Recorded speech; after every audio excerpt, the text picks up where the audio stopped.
welcome to the Politicrat. I'm Omar Moore.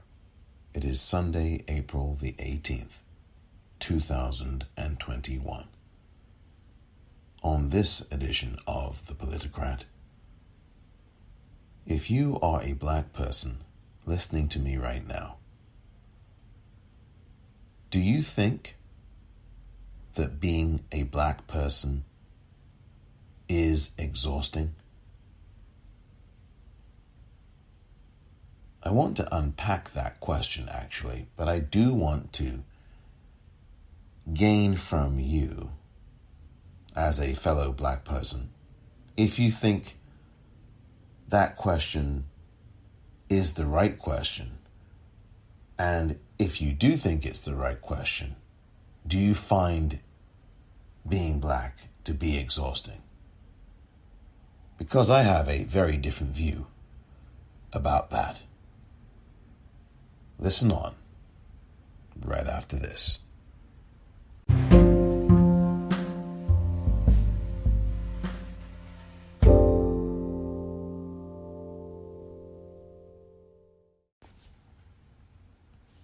Dear listener, I want to thank you so very much for listening to this podcast every day, to have your ear.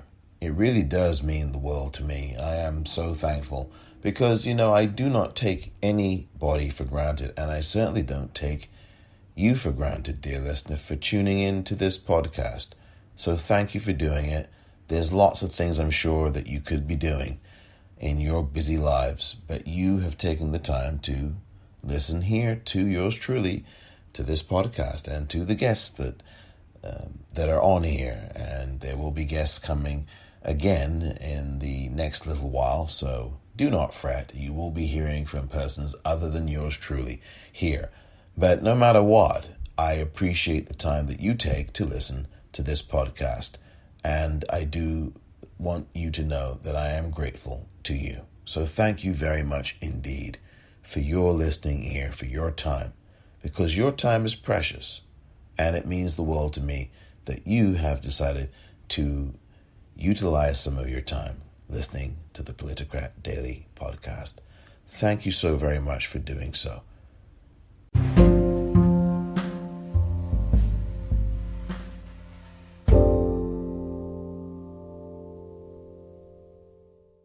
There are days, this is one of them, when you wonder what your role is in this country and what your future is in it. How precisely you're going to reconcile yourself to your situation here, and how you're going to communicate to the vast, heedless, unthinking, cruel white majority that you are here. I'm terrified at the moral apathy, the death of the heart, which is happening in my country. These people have deluded themselves for so long that they really don't think I'm human. I base this on their conduct, not on what they say. And this means that they have become, in themselves, moral monsters. That was James Baldwin in, I don't want to get the year wrong, so I won't say the year. It was in the 1960s, I'll put it that way.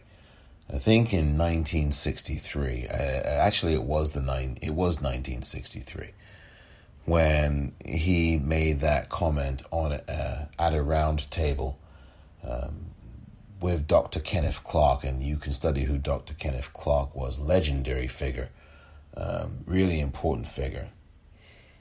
And that is exactly where we are, and that's exactly what the truth of the matter is.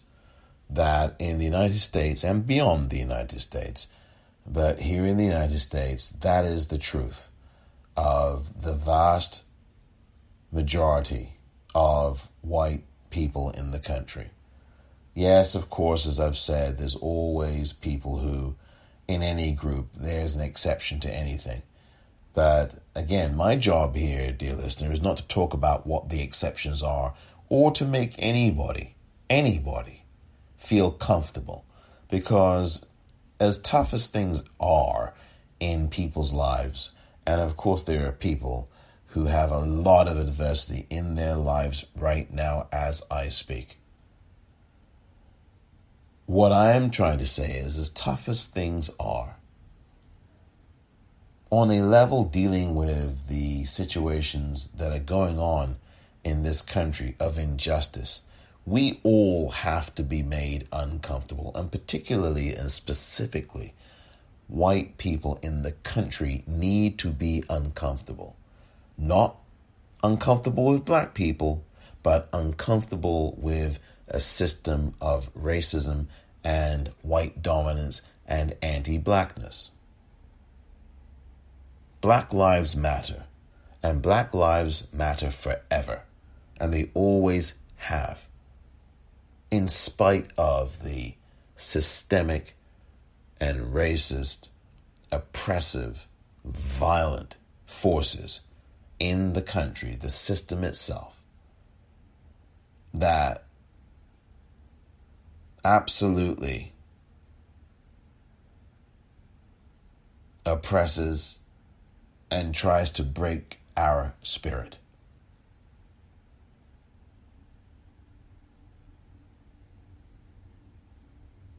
So I start with James Baldwin, and then I continue on here to, and I use that as context, James Baldwin's comment, because it really does, and as James Baldwin did so very well throughout his life, got to the heart of the matter. And I use that as the starting point and the contextual background of where the truth of everything is, of where we are. And I use that to get to the bulk of what I want to talk about today in this episode, which is whether or not, if you're a black person listening to this particular episode, listening to me right now, do you think that being a black person in the United States is exhausting? And do you think that is the right question to be asking? The reason I pose that question is because there is, in the Washington Post today, actually it was yesterday that it was written, but you can find it today as well. It was a column by Jonathan Capehart, who you know is a columnist at the Washington Post. He appears on MSNBC. I've never watched his show. I just, I don't have to go and tell you that I don't watch the corporate news media, but I've just told you that. But the point is he has a show on the weekends as well. I do know that much, on MSNBC. And he does have a column at the Washington Post, which is a regular contributor to the Washington Post in the opinion pages. And yesterday, Saturday, April the 17th, 2021, Jonathan Capehart wrote an opinion column. And the title of that was "Being Black in America is Exhausting." Now, I don't necessarily believe he picked the headline, because there are headline writers who do these kinds of things. I am simply saying, though, that I don't know that that's the right question. In fact, not that it's posed in the form of a question, because obviously I just read out the title to you, and that did not have a question after it, or a question mark after it. But the reason why I even talk about this, because as I've told you, as you know, dear listener, if you are a regular listener,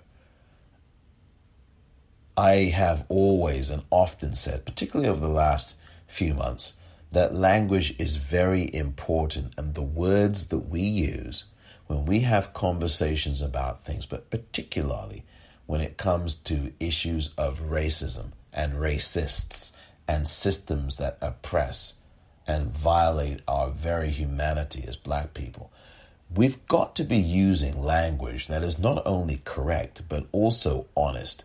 We've got to use language in conversations, in dialogues, in articulations that are not stilted away from what the real issue is. We have to come head on with these matters, because these are darn serious matters, to say the very least. And so, while some may think, oh, well, you're being semantical, I would reply that no, this is not about semantics. This is really important. What you say and how you say it and the kind of language you are using when in conversation or when writing something about issues like this means everything. And so when I see a title, even in an opinion story, an opinion article that is titled "Being Black in America is Exhausting," I automatically do a double take. Because I dare say, and I don't know who put that headline together. I don't think it was Mr. Cape Hart. I don't know who it was. I don't know if the person who was the headline writer is a black person, is a white person, is whomever. I don't know. But I have to say, being black in America is not exhausting. Because when you say that it is, whether in the title of an op-ed or an opinion story, or whether it's somewhere in the content of your story, what you are implying, whether you intend to or not, is that somehow there's something wrong with being black. And I take full issue with that. It is not being black in America that is the issue. And it is not being black that is exhausting, as if there's something about us that presents the issue. Our black bodies, our black souls, our black minds, our blackness is not the problem. What is the problem is the racist white person that we as black people come into contact with on a daily basis. What is the problem and what is exhausting are the racist white persons. What is exhausting and what is the problem is the racist whiteness.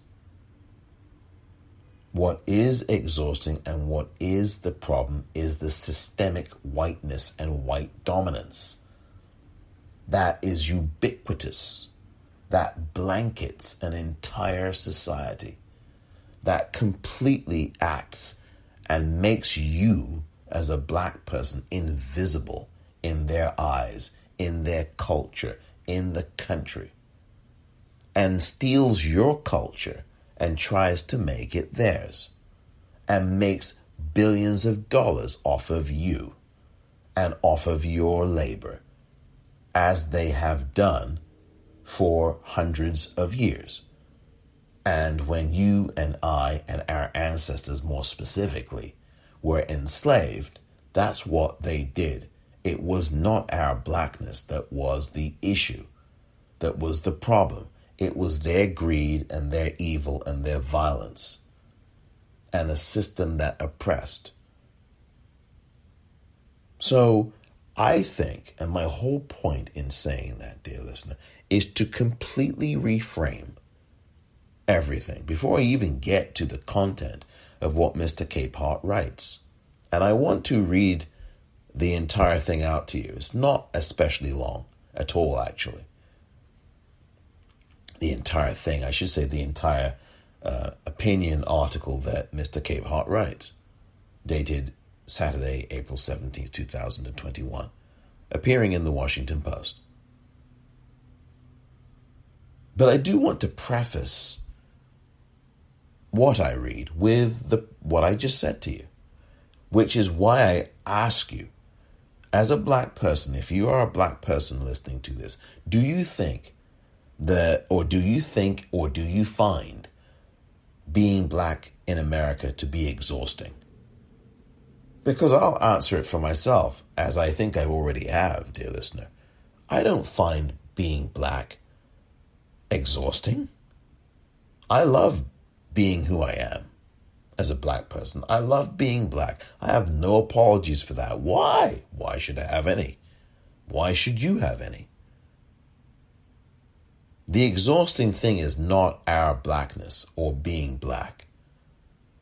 And that's why it's so important here to make that very clear before I even get into the substance of what Mr. Capehart has written. And this is not an attack on Jonathan Capehart. I did write him on Twitter last night and sent 3 different tweets to him. And I made this clear to him in those 3 tweets. And I also said, look, I completely support what you're saying in the sense that I have had the very same experiences you speak of, and I will get into that here in a few moments, dear listener. But I said I want to reiterate with great respect to you that, it's not exhausting to be black. It's not exhausting because it just, again, and I didn't tweet this to Jonathan Capehart, but I just want to say again here, please do not get into making any of this about being black, about being a black person, because our blackness is not the problem. It is dealing with white people who are racist, who have no sense of humanity at all, and who don't take responsibility for anything, who walk through the world on autopilot in their privilege, autopilot in everything, and just do not choose to look at what they say, look at what they do. There's no self-examination. There's no introspection. There's nothing. And there's this tremendous dearth of any responsibility. DEARTH. There is zero amongst a lot of the people that I am thinking of. No responsibility at all taken for their actions. And then blame it on something or someone else, namely us, as black persons. And this is the thing that you've got to point out, because when you have conversations about this with people who are not black and who are not brown, they need to be able to understand that the context is key. And when people say, well, it's because you're black, I say, no, it isn't because I'm black. It's because they are racist. When you reframe things like that, you spot the spotlight onto the people who are doing these things to you. You put the spotlight on the system that is oppressing you, that is discriminating against you, that hires you last and fires you first, that burns crosses on your lawn, that denies you an opportunity to buy a home, and then allows a white person to buy the home that you as a black person were told by the real estate agent was off the market. Magically, after you've been told that, the next person who comes along who is white is told, no, it's open, it's available. You can come and buy the home. Take a look at it. That's what is exhausting. It ain't us being black that's the problem, folks. So I really want to say that and take the time to say it. And I know those of you listening understand that. I just want to verbalize that for the record, if you will, for this episode, that it isn't anything about a black person that is a problem as far as we as black people are concerned. It isn't. Now, the white people who are racist and the system that is racist looks at black people as a problem and treats us that way with its oppression and its violence against us and voter suppression. That's exhausting. That's what they do. So we need to start changing the direction of the conversation and the language and training it more accurately at the forces of oppression and discrimination and racists and racism and redlining and voter suppression and health outcomes that kill black women disproportionately, so that in childbirth they die 6 times more often than a white person does at childbirth.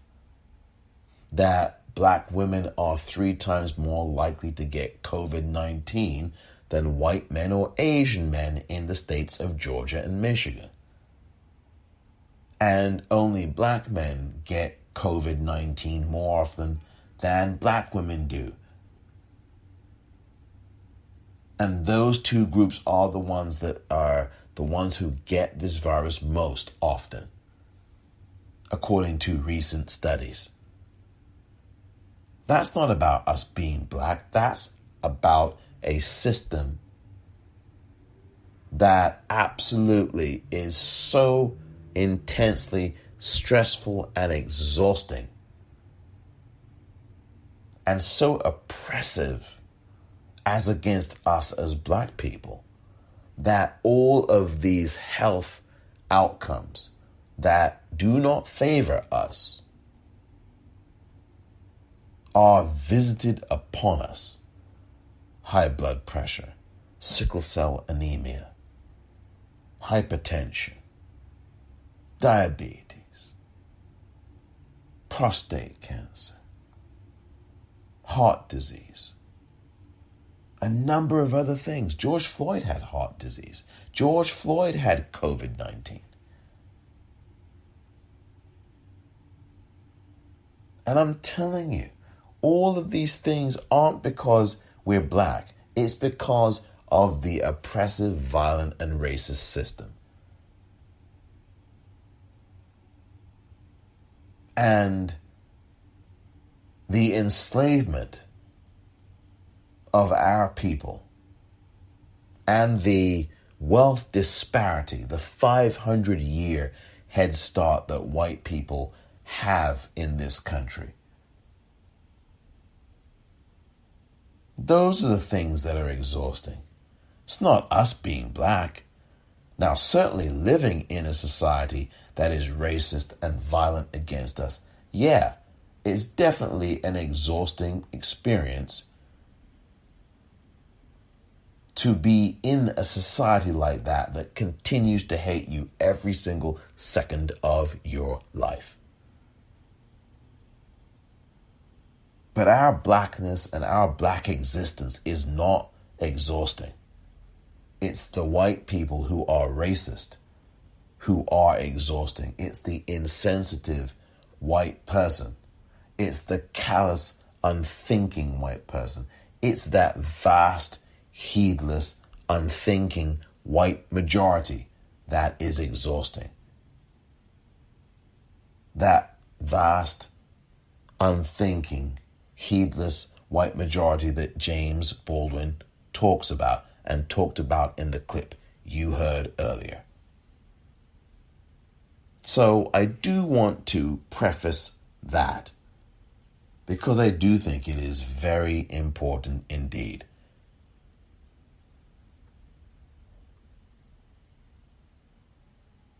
I want that to sink in actually for a few moments. And I want you to think about that because we need to speak about these things in a way that is honest. Not that Jonathan Capehart isn't. And I will be reading you his opinion article in a few moments. But I do want to say that if we're going to have conversations or we're going to be writing or thinking about these things, can we please properly articulate what the real problem is, what the actual problem is, and stop pointing to those who are being oppressed as the issue, rather specifically as the problem perhaps, and start to talk about what the problem is, which is the oppressive, white, systemic, racist society and the system that punishes black people for existing, and a callous, cold, indifferent, racist, unthinking, uncaring, insensitive white society at large. That's where the focus must be.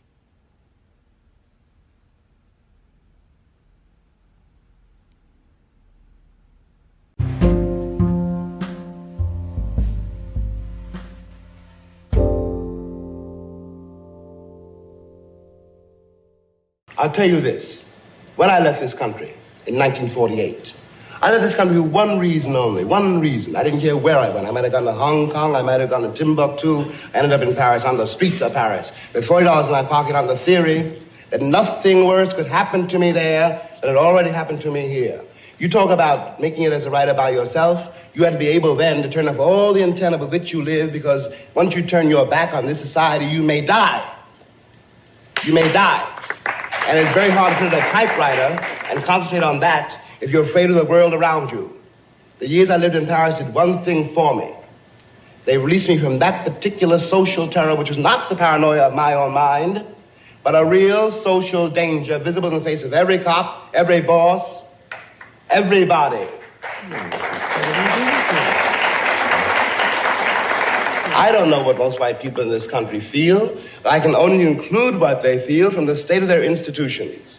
I don't know if white Christians hate Negroes or not, but I know that we have a Christian church which is white and a Christian church which is black. I know, as Malcolm X once put it, that the most segregated hour in American life is high noon on Sunday. That says a great deal for me about a Christian nation. It means that I can't afford to trust most white Christians and certainly cannot trust the Christian church. I don't know whether the labor unions and their bosses really hate me. That doesn't matter, but I know I'm not in their unions. I don't know if the real estate lobby has anything against black people, but I know the real estate lobbies keep me in the ghetto. I don't know if the Board of Education hates black people, but I know the textbooks I give my children to read and the schools that we have to go to. Now, this is the evidence. You want me to make an act of faith, risking myself, my wife, my woman, my sister, my children, on some idealism which you assure me exists in America, which I have never seen. They're entertainers and artists, and they've all come to Washington. There are 7 out of some 200,000 American citizens who came to the Capitol to march for freedom and for jobs. Will this tremendous outburst now lead to a course of action, Mr. Belafonte?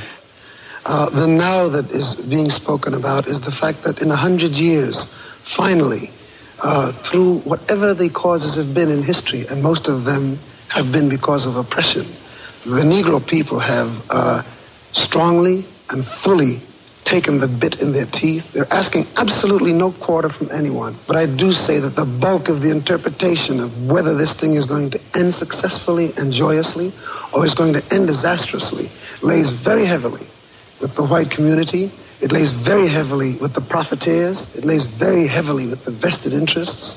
It lays very heavily with a great middle stream in this country of people who have refused to commit themselves or even have the slightest knowledge that these things have been going on.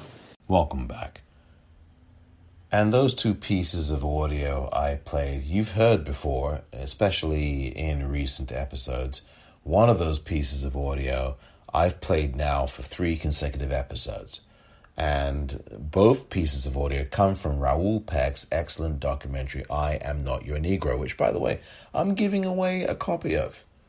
For those of you subscribing to the Politicrat Daily Podcast, I will say that you are certainly in the running for this particular prize because it's a documentary that's indispensable. It should be taught in every school in the country and around the world. It's a really good documentary.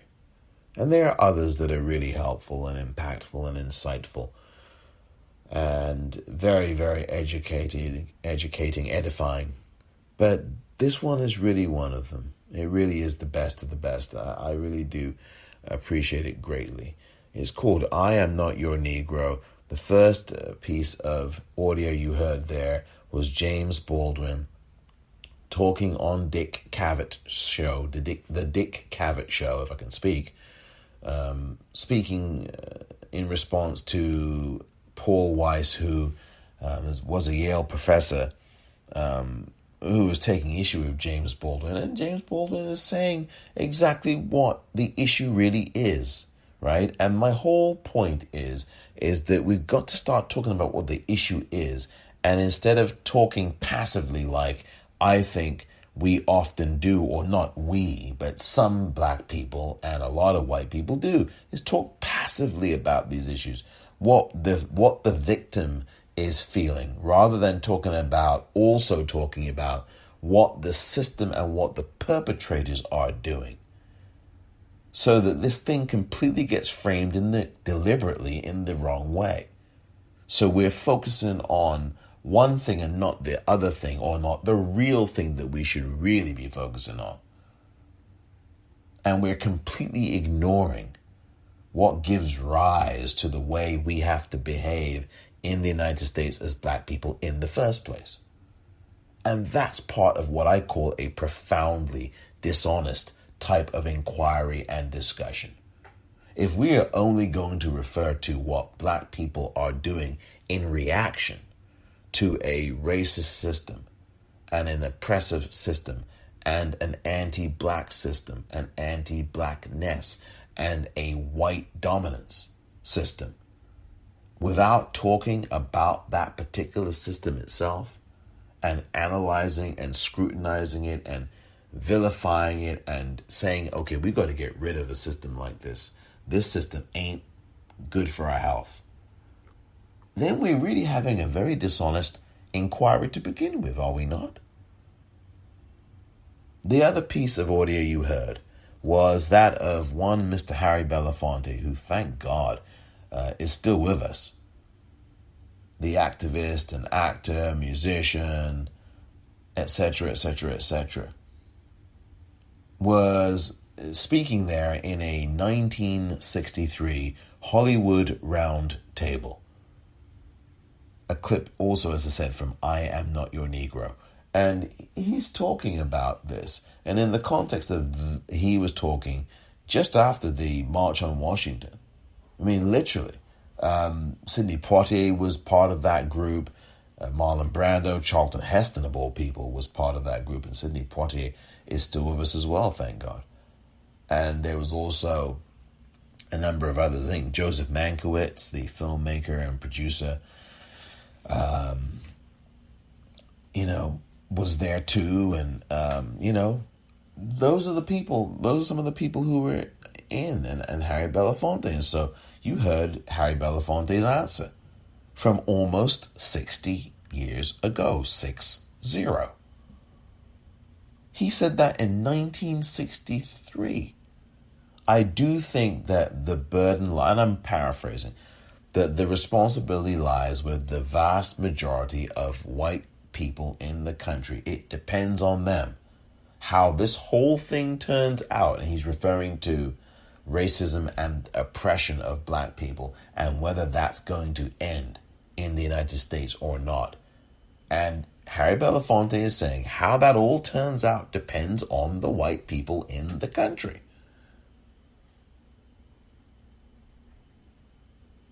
Hello?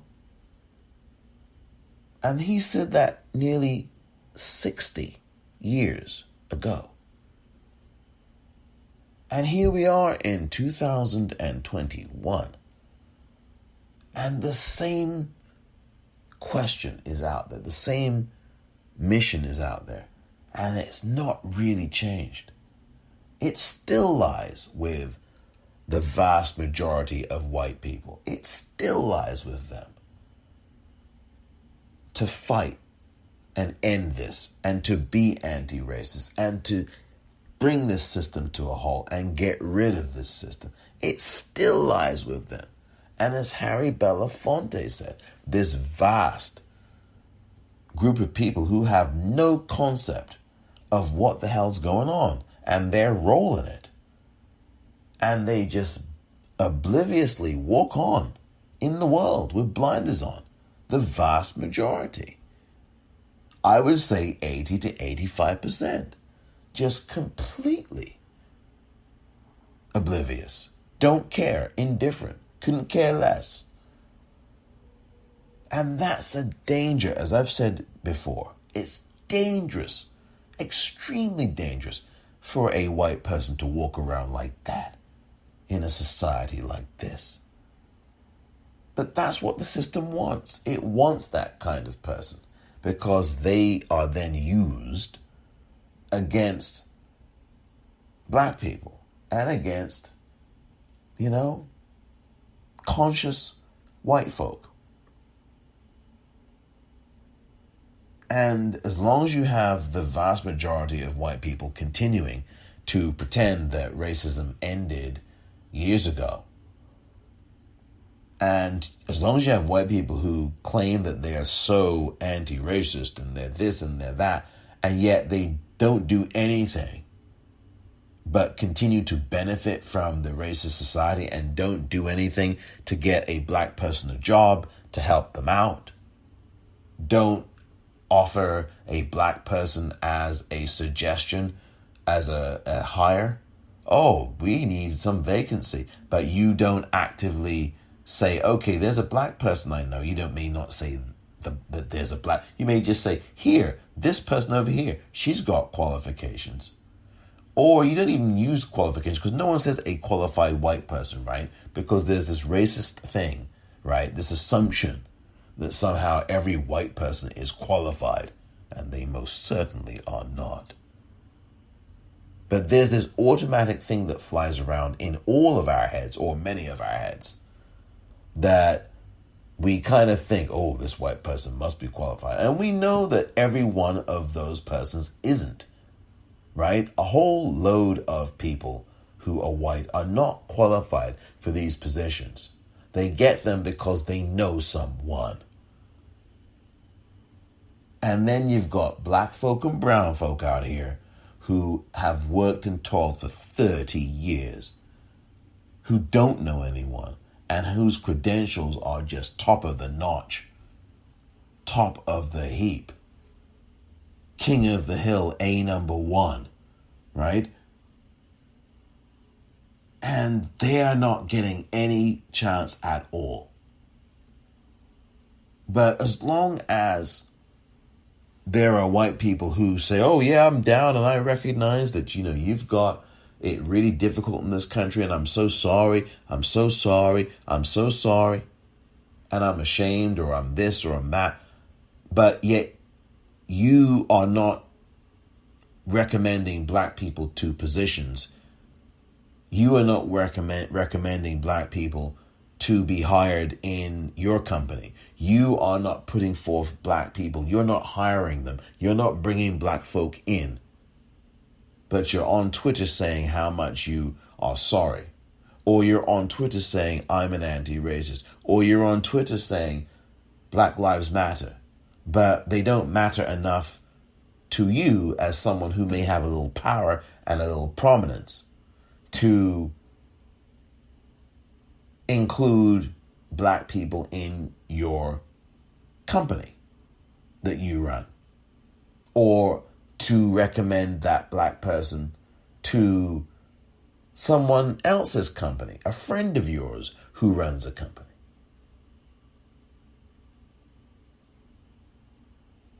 And if the shoe fits, wear it. If this applies to you, then don't get mad at me. Change the way you do things. And actually, starting on Monday, or even before then, starting tomorrow, whenever, Start recommending black people to positions. Start recommending people you know of who are black. Do you know any? To these positions. And employ them in your company then, if you care. That's what needs to be done. And Harry Belafonte is correct.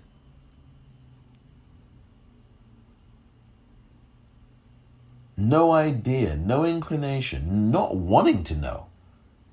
Not only no idea, they don't care, many of these. I'm telling you. People think that I'm somehow generalizing. No. I tell you what's exhausting. It's all of the violence against black people. It's all of this violence. All of these police murdering us. And not getting any kind of jail time. Not getting indicted. Not getting prison time.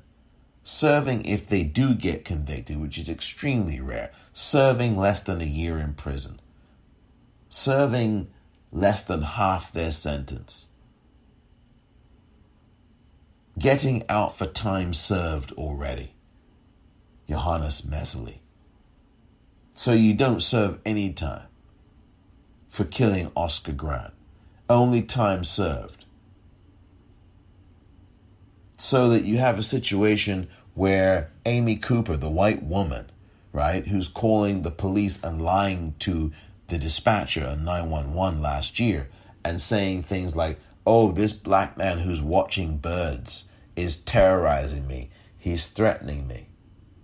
While she's lynching her own dog, by the way, is able to, at the behest of the prosecutor, have charges against her dropped because she attended some sensitivity course. She took a course. And so she was able, because she took some lousy course on sensitivity training and all this nonsense, because that doesn't do jack. You need to change the system. You need to get rid of the system. How is sensitivity training going to do anything in a system that is anti-black? God. How is a system, listen, how is sensitivity training going to do anything when you have an anti-black system, a system of anti-blackness that presides? You're doing sensitivity training in the realm of that system? Come on now. And so you've got an Amy Cooper who, because she took a lousy course that she's probably forgotten and probably forgot 5 minutes after she completed it, the senior prosecutor, not the defense attorney, not her defense attorney, not her attorneys, the senior prosecutor said, oh, let's drop the charges, Judge. Can you drop the charges? She attended a stinking course. Can you now drop the charges on her? Please drop them. Not drop them on her head, but drop them as take them off of her record completely. And the judge says, yes, sir, boss. And the judge friggin' well drops the charges. That's the system. That's the exhausting thing. Not being black. What's exhausting is the white people calling the cops on us for absolutely nothing. That's what's exhausting.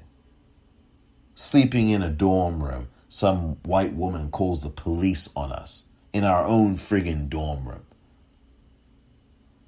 Going into our apartment building and some white woman is calling, or some white man is saying, what are you doing here? You don't live here. Or some white man is saying, I'm going to take you out of this neighborhood. I don't see you around here. You're not familiar to me. This is a close-knit community. Or having 4 cops, 4 squad cars in San Francisco, California, swarming outside your black business as you open up that business because some racist white person has called the police. And so the cops come up to you with their guns drawn. That's what it is exhausting. that kind of violence and oppression and terror. It's not us being black. It's the way that white people react to us that is the problem. Not us, not our blackness, not being a black person. It's the white people reacting to us. It is the white people reacting to seeing a black person, to seeing us. That's the issue. That's the problem.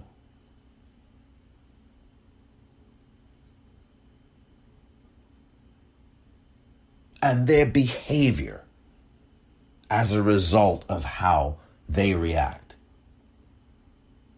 That behavior is exhausting. And then we have to react to that. It's not us. Our issue is not, being black is exhausting. It's about these racist white people that we come into contact with every day who don't want us in their quote unquote, their neighborhoods, who burn down our homes when we move in, who write racist graffiti on the side of our homes, who threaten us, who death threat us when we move into a neighborhood, their neighborhood, right? Who send us death threats, nooses, right?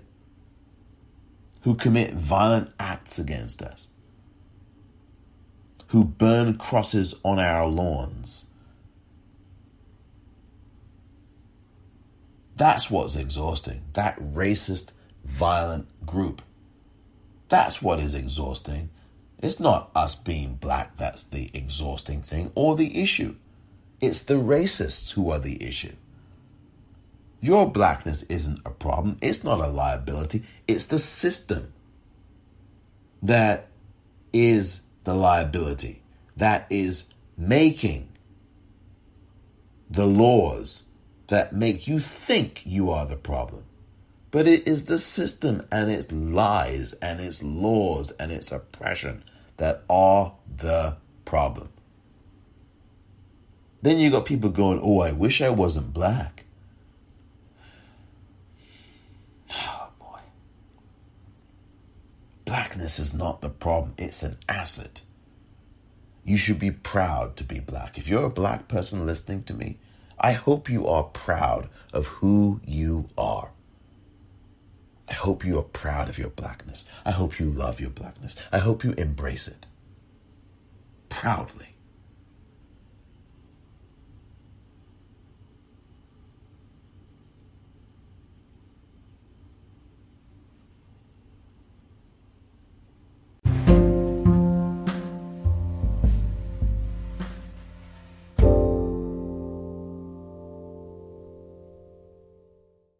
Okay, finally, I am going to talk about this Washington Post editorial. And look, I do think that exposition was needed. Honestly, you've got to give the proper contextual foundation for these kinds of conversations, discussions, writings, so that everybody is clear.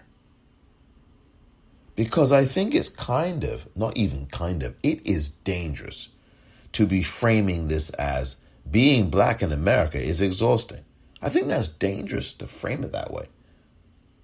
What about being white in America?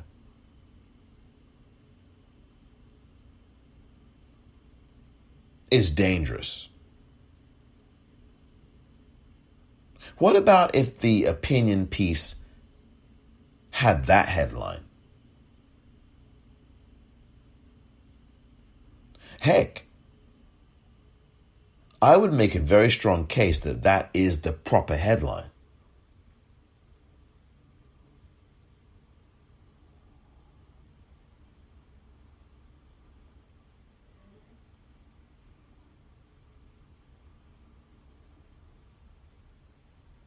How about that? I do think that that is something to consider. But you know, the Washington Post would never, ever have a headline like that in any page of its newspaper, let alone on the opinion page. Someone can correct me if I'm wrong. Someone can show me the headline and prove me wrong. But no headline writer is going to write that. And certainly, if the headline writer is white, they're not going to. And I sincerely doubt that a black headline writer would write such a headline.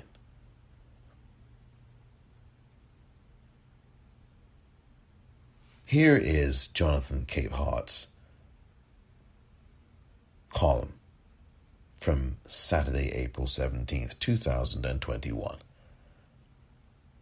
Quote, "Everyone I know is just so tired," tweeted Jenna Wortham of the New York Times Magazine on Wednesday. While the black writer doesn't specify who everyone is, it's a good bet they are also black. And Wortham's use of tired is an understatement. Tired doesn't just refer to the trauma of the Derek Chauvin trial or seeing replays of the video of the former Minneapolis police officer killing George Floyd. Nor does tired just refer to seeing Daunte Wright being shot by a Brooklyn Center, Minnesota police officer after being pulled over because of an air freshener dangling from his rear view mirror, as his mother has said. I want to interject here for a second, dear listener, and I want to say to you that just a few days ago here in San Francisco, I was walking the street, and I just happened while I was in the crosswalk to look over at the car that was in the crosswalk, and there was sitting in the driver's seat a young white woman looking at her cell phone, and dangling from the rearview mirror was air freshener. And you know who I immediately thought of.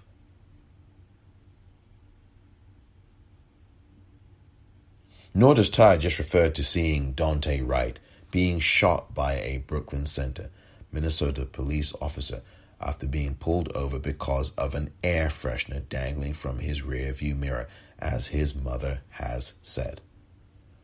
Or because of expired tags, as the police said. No, tired is all of that, plus whatever personal trauma we carry with us. There is no one way to be black in America, but there is one way we live while black in America. No matter our gender, age, or socioeconomic status, we are viewed as threats. As a result, we live under siege. We are viewed by threats, Mr. Capehart writes. We are viewed by threats. By whom is what I would ask at that point. And again, that's my concern, the passive language that I spoke about earlier. We are viewed by threats. Okay, as threats. Okay, but tell us by whom. Write who it is that views us as threats. Don't leave that out. It may be obvious to the reader, it may not be, but my whole point is you've missed a chance to be explicit and clear. Why hide the oppressive forces at play here from your discussion? Because it's kind of dishonest to suggest that being black is exhausting in this country, and yet you don't mention what the threat is that might make it exhausting. And I don't, as I've said to you, I don't agree that being black is an exhausting thing. That's not what is at stake here. I've made it very clear what is at stake. Oh, we do a good job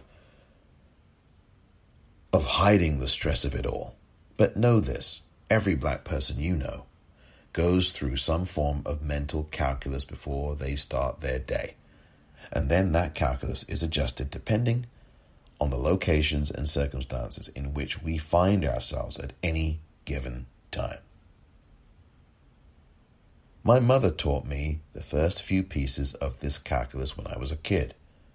Don't run in public. Don't run in public with anything in your hands.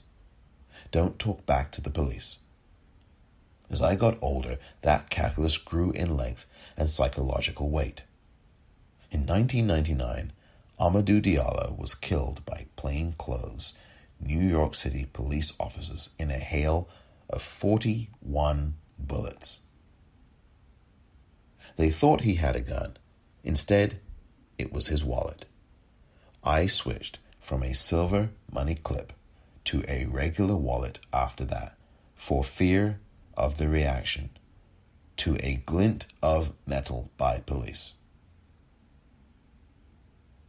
My cell phone cover is always a vibrant color, so no one thinks I'm carrying a gun. I never pull out my keys in public until I absolutely have to. Someone might think I'm carrying a knife. At night, I always walk down well-lit streets with lots of foot traffic. Far too many automatically deem black people in dark spaces as suspicious. Far too many whom? White people? Black people? Asian people? Brown people? Old people? Whom? Whom are you referring to? That's part of my point here. Where are the specifics and where is the active language instead of all the passive language? Please explain, explain, explain. Spell it out. Spell it out. But back to the article. Even before COVID-19, I maintained a social distance, never walking directly behind anyone, especially a white woman. Before I pass at my brisk pace, I always do a shuffle step to alert them to my presence. That's assuming I don't cross the street or take a different route to avoid that whole thing altogether. I do the same when having to pass by an open-air bar featuring large groups of white men and alcohol. Whenever I leave my apartment, especially if I go on a head-cleansing walk, I always have 3 things in my pocket: my driver's license, health insurance card, and Washington Post business card with my husband's cell phone number and message to call him in an emergency. You know how you might stop and admire a nice house? I don't do that. My admiration is done on the move. You know how you might take a look inside a sweet car parked on the street? I look from a distance. And as I consider buying a car, my interior color selection will hew toward tan. The better for the police to see inside in case I get stopped for driving a nice car or whatever, which is why my dream of driving across country will remain a dream. Then there are all the little indignities I've had to put up with. The clutched purse by a white woman. The tap of the back pocket by a white man to make sure his wallet is still there. The fitness room that empties shortly after my arrival. The salesperson who talks only to my white husband. Now I want to stop here for a second, dear listener. That paragraph I've just read to you, that last one. Here's the thing I want to point out. Why is there not, and this is not addressed to Jonathan Capehart really, but in general, why is there not an examination of what white people are doing? Yes, it is important for everybody black people to know, everybody to know, but for black people to say, hey, look, this is what happens to us. But what about an examination of the white people who do this and the paranoia that they have and the racism that they have in their hearts and that they are racist? People who do this. That takes a lot of freaking energy to be checking your purse, clutching your purse, checking your wallet,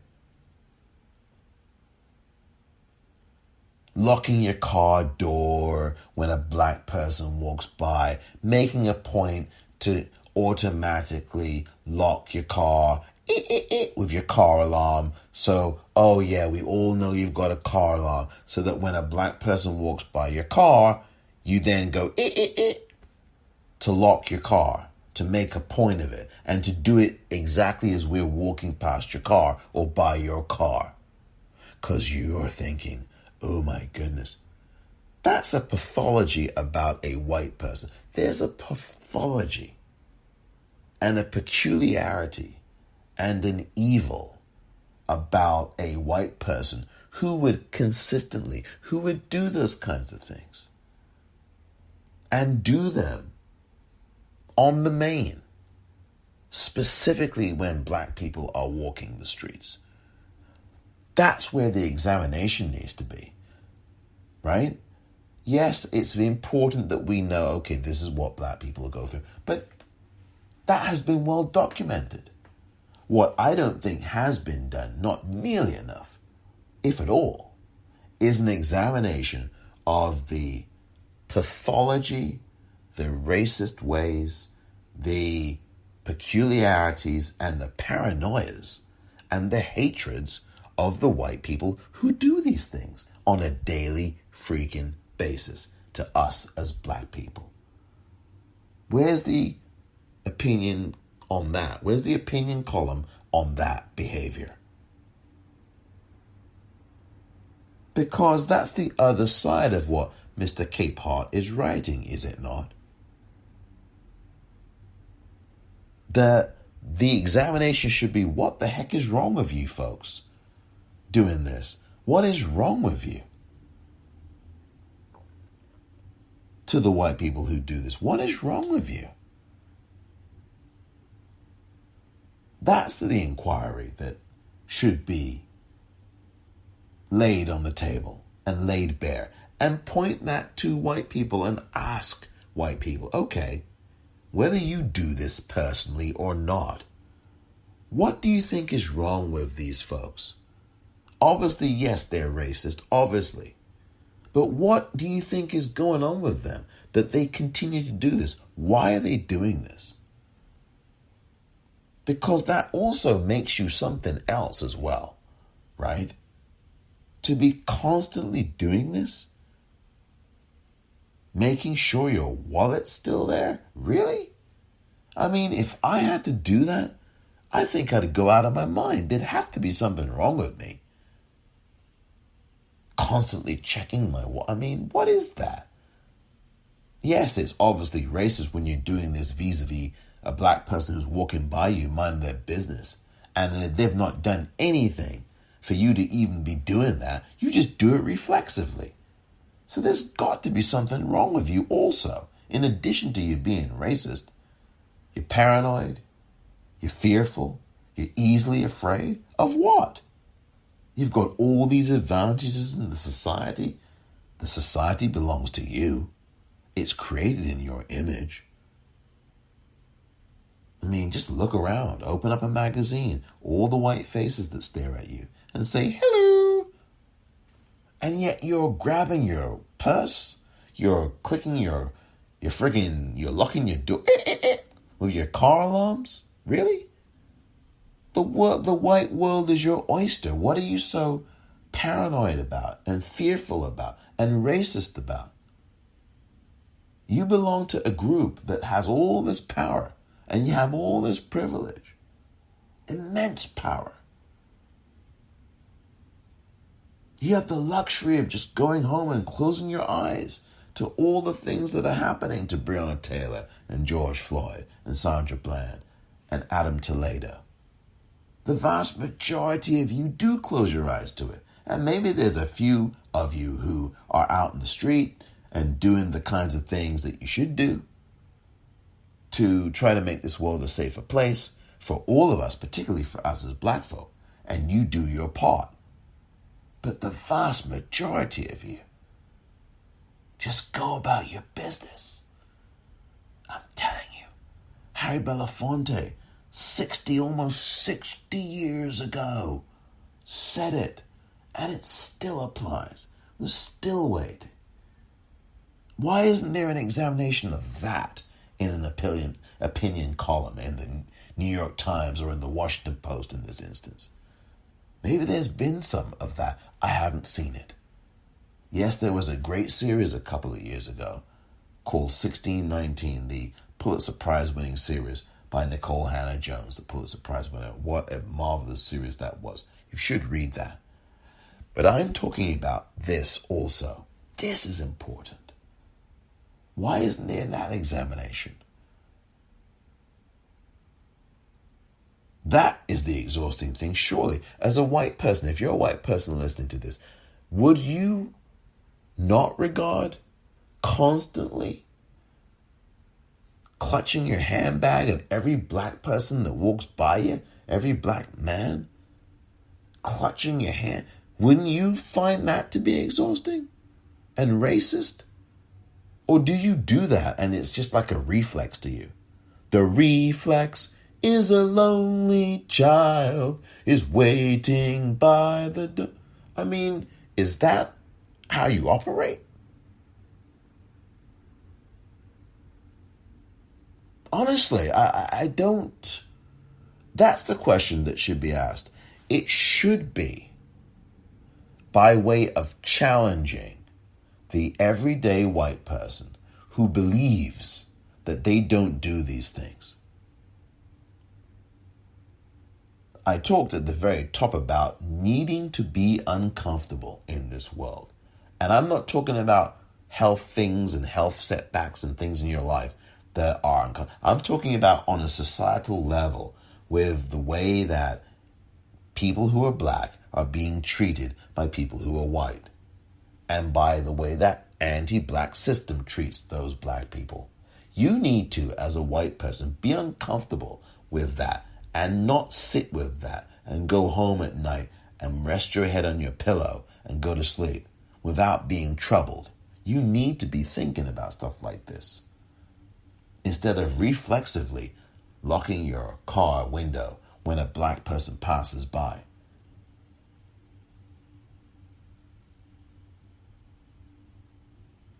You need to be able to reduce the damage of your privilege and start to utilize your privilege in a positive way to help black people. That's what the challenge should be and must be. Believe me, not to rain on the parade here of Mr. Cape Heart, but these experiences are nothing new, and not to denigrate them. I've had nearly all, well, except for a couple of them, as a straight man, what he said there at the end doesn't apply to me. But the point is that in general, what Mr. Cape Heart is writing about is obviously something that I, as a black person, has experienced, as has every black person, in some way, shape, or form. I'm sure there'll be someone out there, maybe Leo Terrell will be the one, the so-called civil rights attorney who appears on Fox News and says things like, there is no institutionalized racism in the U.S. Maybe he'll be the one who tells me, no, Omar, no, Mr. Moore. I've never had experiences with racism, ever. But I am a civil rights attorney who's been fighting racism for 30 years.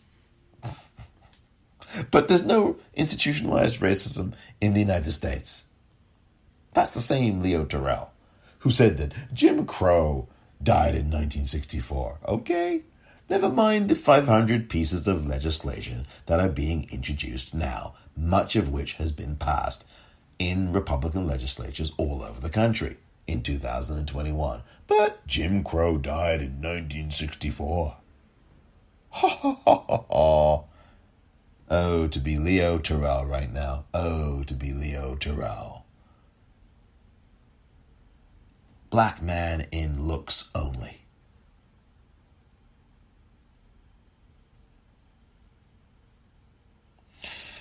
Oh, well, let me continue with this article. The one comfort I take in this harrowing time is that fewer white people will write off what I listed above as petty or paranoid. They've seen the videos. They've heard the wails of distraught families and angry communities, and they are starting to understand the contours of our pain. A white friend in Milwaukee exemplified this recently in a moving message to me on Instagram. Quote, "I'm sorry you wake up every morning to a world that doesn't appreciate you, doesn't give you the same rights as your white counterparts, and expects you to give joy and humor just because you are allowed to live." As he implied, being allowed to live compounds the daily offenses I and other Black Americans face. We're just so tired of the status quo. We just want to be able to live in peace. Jonathan Capehart there, in an editorial, op-ed, opinion piece, story in the Washington Post, Saturday, April 17th, 2021, entitled, "Being Black in America is Exhausting." I don't agree with that assessment of that headline, but I do certainly agree with what Jonathan Capehart is saying, obviously, and I'm certainly with him on what he says in the substance. I am just really critiquing some things about this story because, again, we need to start putting the lens where it's supposed to be put. And if Harry Belafonte can, back in 1963, not 60 FREE, but it could be 60 THREE, can say, as you heard earlier, that the responsibility of all this, the great responsibility, lies with the vast white community and the system of profiteering and the profiteers. That's where the responsibility lies as to whether this situation of oppression and anti-blackness is going to continue or not. And if he could say that in 1963, why can't an editorial, an opinion story say that in 2021? With all these killings by cops of black folk and brown folk. Say why? And I really do wonder about that person on Instagram that left a message for Jonathan Capehart. I wonder, and I don't know if Jonathan Capehart edited that or not, but I wonder if that white person said, "and I will help you," or "and I will use my privilege to help black people, and I will try to get black people hired on my job or at someone else's job, and I will become an anti-racist." Did that Instagram message, Mr. Capehart, to you from this white person, did that message also include that particular mission? Because if it didn't, well, it is really a lost opportunity, to say the very least.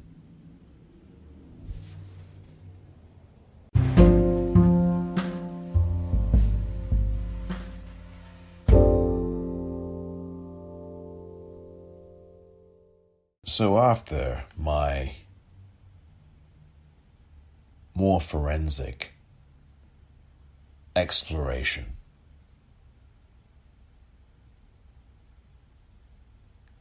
the black people listening to me right now, the question is still open. Do you think that being black whether in America or in Australia or in the United Kingdom or in Sweden or Denmark or anywhere else, Japan, South Korea. Do you think that being black, whether you're in Germany or France, do you think that being black is exhausting? Because again, my answer is hell no, it is not exhausting. Being in an anti-black system, living in an anti-black system, in a racist system, in an institutionally racist and oppressive system that oppresses black people, that's the exhausting thing. And being in a world with white people who are racist and who do not care and who think of you as less than human and who behave that way. They don't have to say it. Their behavior shows it, right? You don't get hired, you don't get this, you don't get that. You get marginalized when you're on a magazine cover. They take away your African features and Photoshop something else in. They lighten your skin or they darken it to say something more damaging, supposedly. Remember Time Magazine and Newsweek did that to O.J. Simpson. Remember all of these magazine covers that truncated the blackness and the Africanness of the features of Solange Knowles or of Lupita Nyong'o. I can go down the whole list. All these racist ads for skincare products and these racist and offensive ads that showed a black woman taking off a piece of clothing, and after it had been thrown into this product cycle and it's, the product, and there's 4 different pictures, 2 of them were a black woman, and then the 3rd and 4th pictures after she takes off the garment or whatever it is a person who is a white woman, implying that, oh, now you're clean. And so they actually literally do this transition from a black woman to a white woman who now is clean because we've washed the black off. That's the system, right? That's the environment. The Hollywood movies that attack black people, attack their features, exaggerate and make racist caricatures out of their features, our features. That's what's exhausting, right?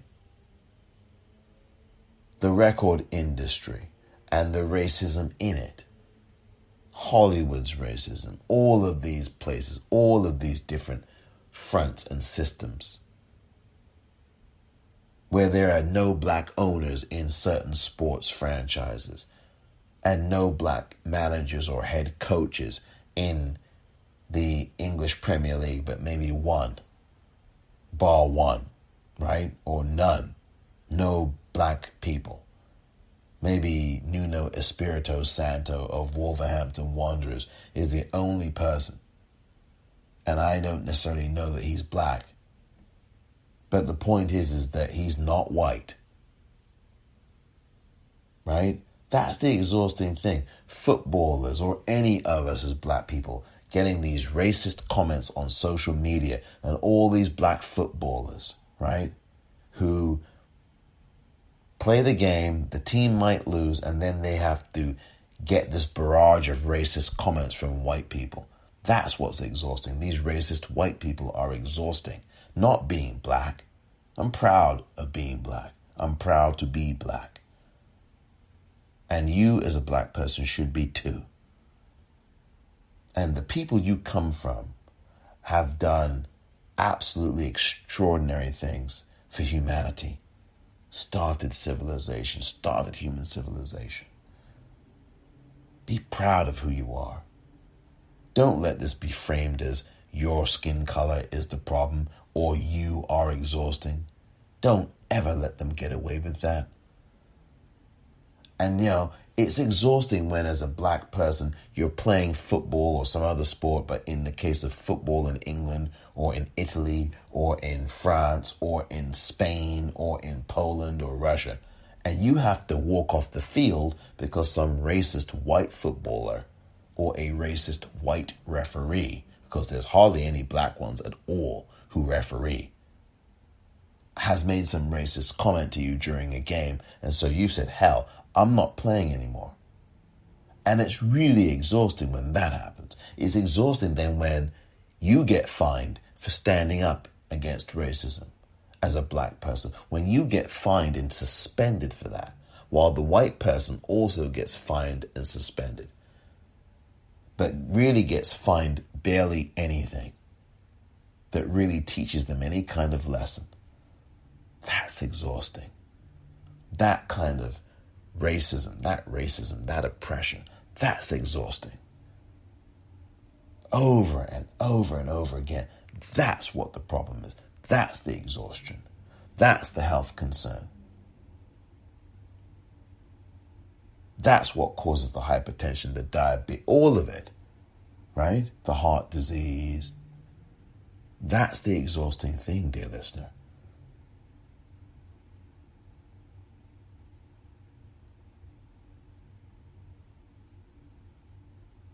There's a lot going on in this world, a lot coming up this week.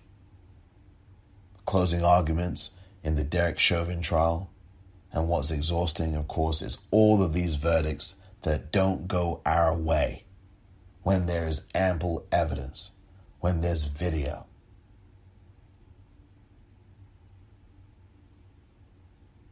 It's going to be some kind of week this week for sure.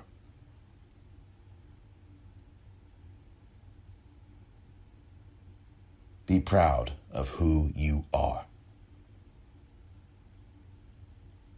Do not let this culture and this anti-black racist society define who you are. And do not let the anti-black racist society set the parameters of the conversations around these issues. Because it is literally a cowardly and criminal thing for them to do. Thank you very much for listening to this edition of the Politicrat. I'm Omar Moore.